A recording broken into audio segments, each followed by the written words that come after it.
Your husband has never cooked any food when you were back home, and now he's cooking. I know you're exhausted, but he cooked. Tell him thank you.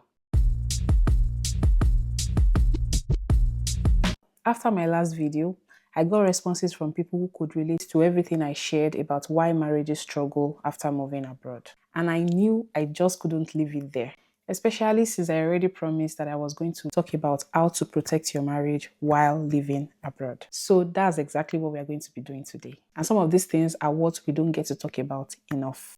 Communicate early about your expectations in a new country. There are lots of conversations you would have regarding your finance, your chores, your childcare, and so on. When having these conversations, be flexible. You know where you're coming from and you know where you're going to. A very good example is this. This man has been paying bills back in Nigeria and he's moving abroad and he knows that, I don't think I will be able to pay all the bills. Have a discussion with your wife. Let her know, okay, you know both of us are going to be working. I want us to be able to split the bills.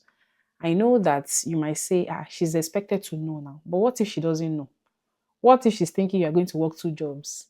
What if she's thinking that because ever since you people got married, especially if you people did not just get married yesterday, you've been married for like 3, 5 years back home and you are moving here, she might not be aware that the dynamics of things are going to change. Or the woman also has been someone that has been doing all the house chores. It doesn't necessarily mean that she's even doing all the house chores. Probably you have a living nanny that takes care of the kids, you have someone that takes care of the chores. Like for myself back in Nigeria, I didn't used to go to the market to go and buy anything. I had someone I used to pay to go and do all those market runs. I have friends that they pay for someone to cook their foods in bulk for them back in Nigeria. So if the man has never had to go to the kitchen because of that and the woman has been the one in charge of this thing, the man might not know that anything is going to change. So both of you have to sit down. I understand that because you are now in a new country and probably some people watching this video have been here for quite a number of years and they've been going through that tough part. It is not too late to go back to the drawing board and say, this is my expectation of you. This is what I want. I know some people that still have living nannies here in diaspora. I know some people that outsource lots of things, including cleaning. When you people get there, but at the time when you're still struggling, you're still trying to live an average life, you're still trying to pay back debts back home, you have to re-strategize and be flexible. Another thing is consistent teamwork. Can you see that I mentioned consistency? It's not about just saying, yes, we've already sat down and we've talked about it. This is what you will be doing. This is what I will be doing. No, no, no, no, no. And let me tell you something about teamwork. There is no gender rule. I know that there might be some things, some areas where you are strong at and the other person is weak at, if you know what I mean. There are some things that they are not really my area of strength. Can I do them? Yes. Do I really like doing them? No. My husband makes up for it and vice versa. So once you are team players, you already know that, this person, if I cannot do this thing, my spouse is going to get it done. Let me give a very good example. I have 2 children and in the morning, I'm the one that dresses up the kids for school. And my husband handles the drop-offs and pickups. When he gets back home in the evening from picking up the children, he continues working and I have to take care of the kids, give them their dinner and also help with the assignments of the kids. By the time I'm done with this, my husband is already done working. After our family devotion at night, we already have our bedtime routine with the kids. It means that if this person is in charge of bathing, like for example, my son is someone that cannot sleep without taking a shower at night. So the person that is in charge of bedtime of the first child will not be in charge of the bedtime of the second child. My husband, if he's the one that is taking care of our daughter, it means that he's taking her to our bedroom and is reading to her. I'm not saying that these things happen every blessed day, but we try as much as possible. While for our son, the person that bathes him, wears a sleepwear for him, then you sing for him. But we've already noticed that if my husband says, okay, let me bathe this boy and put him in his crib, my son will be waiting for me to come and sing lullaby for him. So it's just balancing and complementing each other. There are times when I'm busy doing something or I'm tired and I'll tell my husband that, baby, can you just go and beat this boy. Or maybe I'm like, let me just go and read to this girl. Let me go and read a novel to her. And sometimes we'll tell our daughter that, please, can you go and sleep? We are exhausted. Where I'm going is that mindset is already there, that this thing is not for this person to do. It's not like, okay, oh, it is my husband that must be in charge of bedtime routine, or it's my wife that must be in charge of bedtime routine. There are some things that are unique in their own way. For example, when it comes to food, I don't really like cooking, but I like it more than my husband does. So it means that the default for my children is to say, Mommy, we are hungry. But there are some things that they will not even call me for. And when both of the kids fall asleep, my husband and I now get quality time as a couple. Open up when you are overwhelmed, and don't expect that your spouse will know what is going on in your mind. Is that not why people are married? I know. Everybody has been guilty of this, including myself, thinking that your spouse is meant to be able to read your mind. Remember that the dynamic of things here is a little different. Someone that has been working from morning till evening, if I'm giving him attitude, he might not even notice because he's already exhausted. Try to open up to your spouse if you feel that they are doing something that you don't want them to do, or they are not meeting up to your expectation. And when you are having conversations, I'm not talking only about the simple conversations, I'm talking about the tough ones as well. You want them to step up in terms of the finances, in terms of spending, in terms of the chores, in terms of responsibilities relating to childcare. Speak up.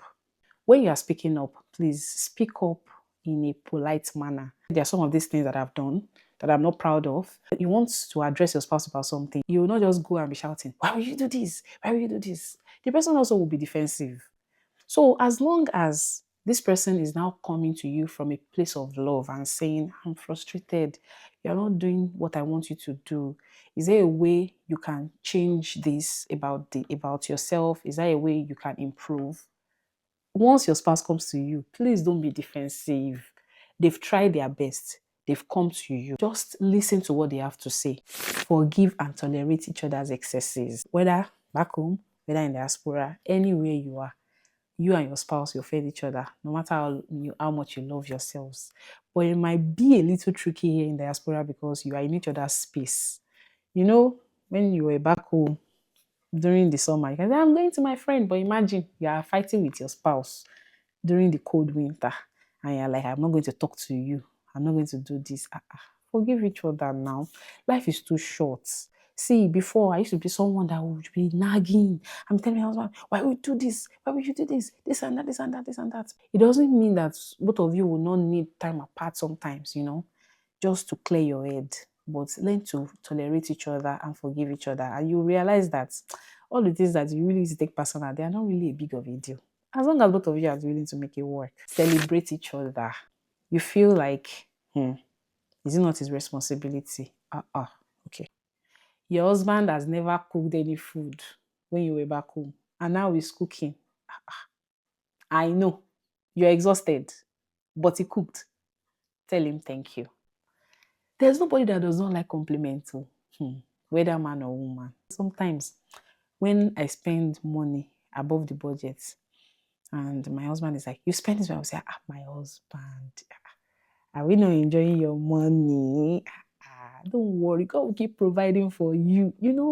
Hype them up. See, it's for everything, but especially for things that you know that they wouldn't do on a normal day if you people did not move.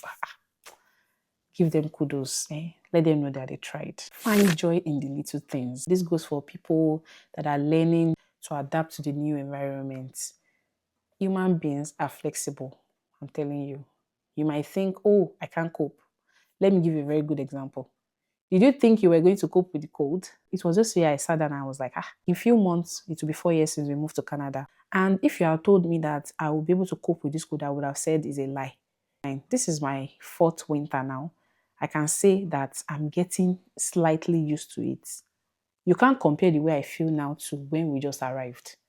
So you have to find joy in the little things. Don't say it's those things that you were enjoying back home. You can miss those things quite all right, but you need to learn to find other little things that you enjoy. And this starts with little things with your nuclear family. People, sometimes when the kids are asleep, both of you can just sit down together, talk about your day. Because sometimes when you're trying to talk about your day, when children are there, mommy, daddy, this and that, you might not be able to say what you want to say very well.